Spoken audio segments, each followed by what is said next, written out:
bukti serasa dan meyakinkan secara berapa tindak dengan sebagaimana dalam dakwaan 1 dan dakwaan 2 dan dakwaan 3 jaksa.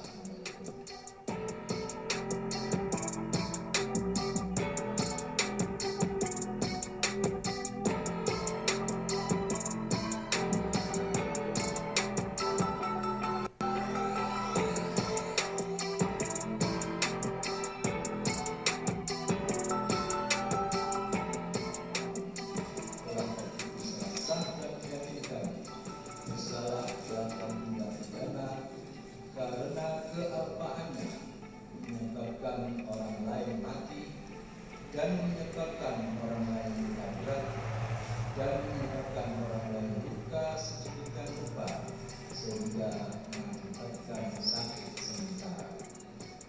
2. Menjatuhkan pidana terhadap terdakwa Askar Maulana tersebut oleh karena itu dengan pidana penjara selama 1 tahun dan 6 bulan.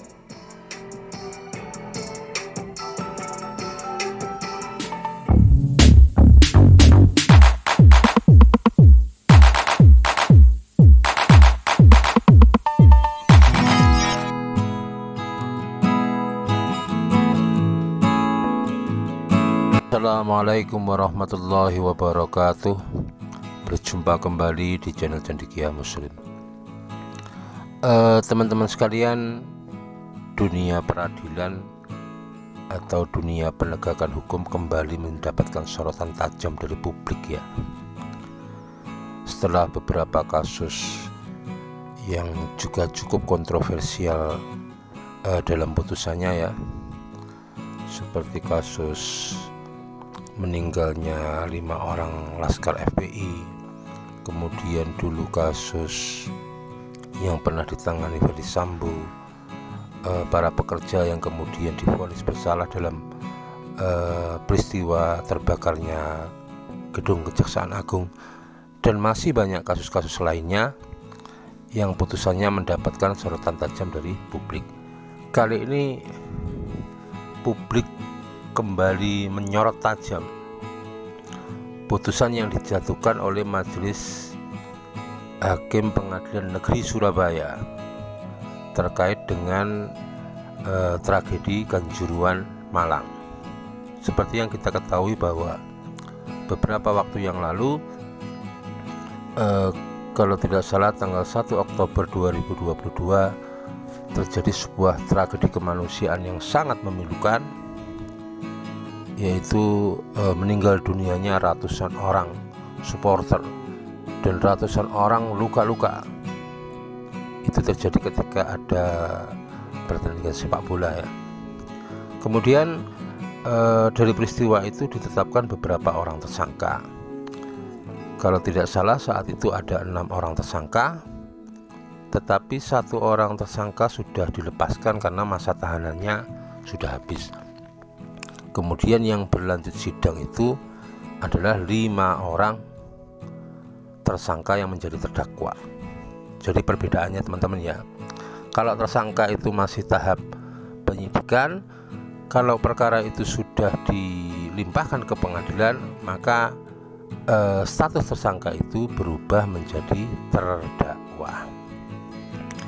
Dan dari awal sebenarnya kalau aku sih agak heran juga ya, kenapa kasus atau tragedi Kanjuruhan ini sidangnya di Pengadilan Negeri Surabaya. Seharusnya kalau berbicara soal lokus atau tempat peristiwa pidana itu terjadi, maupun berbicara soal banyaknya saksi yang terlibat, itu semestinya yang punya kewenangan secara relatif untuk memeriksa dan mengadili perkara tersebut adalah Pengadilan Negeri Malang. Tetapi mungkin pertimbangan keamanan dan lain sebagainya, dan menurutku itu bukan pertimbangan hukum ya, sebenarnya bukan pertimbangan hukum acara, tetapi pertimbangan keamanan, sehingga sidangnya digelar di Pengadilan Negeri Surabaya. Teman-teman sekalian, kembali ke soal putusan atau vonis Majelis Hakim Pengadilan Negeri Surabaya yang mendapatkan kecaman dari publik ya, bahwa tepatnya Kamis 16 Maret 2023 Majelis Hakim Pengadilan Negeri Surabaya telah menjatuhkan vonis terhadap 3 terdakwa. Semuanya itu terkait dengan pasal 359, 360 ayat 1, 360 ayat 2. Pada intinya ya, kelalaian yang menyebabkan orang lain itu meninggal dunia atau luka berat. Ancaman paling tinggi itu 5 tahun pidana penjara. Teman-teman sekalian, di antara 3 terdakwa itu ada 2 terdakwa yang dibebaskan, divonis dinyatakan tidak bersalah, yaitu Kasat Samapta Polres Malang dan Kabak Op Polres Malang. 2 orang ini dinyatakan tidak bersalah sehingga divonis bebas dari tuntutan JPU 3 tahun pidana penjara. Sementara satu orang lagi ya, kalau nggak salah ini Komandan Kompi Brimob Polda Jatim, itu dijatuhi vonis pidana penjara selama 1,5 tahun. Terhadap vonis ini tentu saja ya, 2 terdakwa menyatakan menerima. Kalau yang 1 terdakwa yang divonis bersalah itu menyatakan fikir-fikir. Sementara dari pihak JPU menyatakan fikir-fikir terhadap vonis tersebut. Kalau dalam perkara pidana pernyataan banding atau upaya hukum berikutnya itu dikasih waktu 7 hari.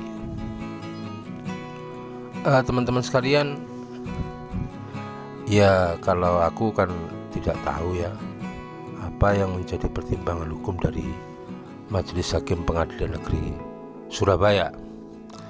Tetapi sekilas kalau kita lihat di beberapa pemberitaan, bahwa 2 orang terdakwa ini dibebaskan karena salah satunya gas air mata itu sebenarnya ke tribun itu karena tertiup angin ya. Jadi ya itu yang ada dalam berita ya. Dan ini semakin menambah daftar dalam tanda kutip kekonyolan ya. Setelah dalam beberapa peristiwa pidana itu CCTV dalam tanda kutip menjadi tersangka, kali ini arah angin menjadi tersangka. Dan teman-teman sekalian ya, memang kalau dalam kasus yang seperti ini ya, apalagi kasusnya ini syarat dengan kepentingan itu, memang nggak sulit kok bagi hakim itu. Mohon maaf ya, kalau mau menyatakan orang itu bersalah atau tidak bersalah itu dalam pertimbangan hukumnya, membuat satu argumentasi hukum itu tidak sulit, mau mengarah ke A, mau mengarah ke B. Bahkan dalam teori hukum itu ya dikenal yang namanya purifikasi. Purifikasi itu pemurnian. Jadi membalut sesuatu yang dalam tanda kutip tidak baik dengan balutan-balutan yang baik, yang bagus, sehingga dia akan tampak benar dan suci. Itu namanya purifikasi. Dan mungkin ini yang dianggap oleh publik itu sebagai bagian bagaimana menyelamatkan 2 orang terdakwa ini dari vonis pidana penjara. Berbagai pihak, mulai dari Komisi 3 DPR, kemudian lembaga swadaya masyarakat, Kontras, koalisi masyarakat sipil mengecam ini semua. Kenapa sampai dijatuhkan vonis bebas terhadap 2 orang dan vonis 1,5 tahun terhadap 1 orang? Karena ini dianggap tidak sensitif pada rasa keadilan korban. Kalau menurutku dari tuntutannya saja sudah tidak maksimal. Harusnya ketika akibatnya itu hilangnya ratusan nyawa itu, seharusnya tuntutannya maksimal 5 tahun begitu. Ini yang meninggal bukan 1-2 orang, ratusan orang. Teman-teman sekalian, tetapi bagaimanapun juga putusan dari hakim itu sesuatu yang kita hormati, dan sebagai masyarakat sipil yang rindu akan tegaknya keadilan, berbagai pihak juga mendorong kepada jaksa penuntut umum untuk melakukan upaya hukum selanjutnya agar putusan ini tidak inkrah ya, tidak berkekuatan hukum tetap. Dari DPR RI, Komisi 3, salah satu anggota Komisi 3 ya, berharap kepada jaksa penuntut umum untuk melakukan upaya banding terhadap putusan Pengadilan Negeri Surabaya. Dan ini menurutku nggak tepat ya, nggak tepat bukan dalam artian upayanya ya. Kalau dalam hukum acara pidana, terhadap putusan bebas atau lepas, itu upaya hukum yang bisa dilakukan oleh jaksa penuntut umum itu bukan banding, tetapi langsung kasasi. Ini mohon menjadi catatan teman-teman sekalian ya. Jadi kalau ada terdakwa itu dibebaskan atau dilepaskan, JPU itu upaya hukumnya bukan banding, tetapi langsung mengajukan kasasi ke Mahkamah Agung. Upaya banding itu terhadap putusan yang dinyatakan bersalah. Dalam hal ini terkait dengan satu orang yang dinyatakan bersalah divonis 1,5 tahun, itu upaya hukumnya banding. Kita berharap jaksa penuntut umum menggunakan haknya melakukan upaya hukum kasasi terhadap 2 terdakwa yang dibebaskan, dan upaya hukum banding terhadap terdakwa yang dinyatakan bersalah 1,5 tahun pidana penjara. Di akhir konten ini teman-teman ya, jangan lelah untuk memperjuangkan keadilan. Bagaimanapun keadaan atau situasi dunia penegakan hukum di Indonesia ya, kita harus tetap optimis, apalagi sebagai orang yang beriman ya. Ketika kita sudah maksimal memperjuangkan keadilan di dunia ini melalui lembaga peradilan di dunia ini, yaitu sudah maksimal ya, sebatas apa yang bisa kita lakukan. Tetapi jangan khawatir, Allah telah menyiapkan. Kenapa peradilan akhirat itu disiapkan oleh Allah Subhanahu wa Ta'ala? Karena peradilan di dunia, distorsi keadilan, kekurangan keadilan, tidak bisa maksimalnya keadilan itu niscaya akan terjadi dalam peradilan dunia. Oleh karenanya Allah Subhanahu wa Ta'ala telah menyiapkan peradilan akhirat sebagai peradilan yang paripurna, sebagai tindak lanjut peradilan di dunia yang sangat dimungkinkan terjadi distorsi keadilan. Demikian kurang lebihnya, mohon maaf. Assalamualaikum warahmatullahi wabarakatuh.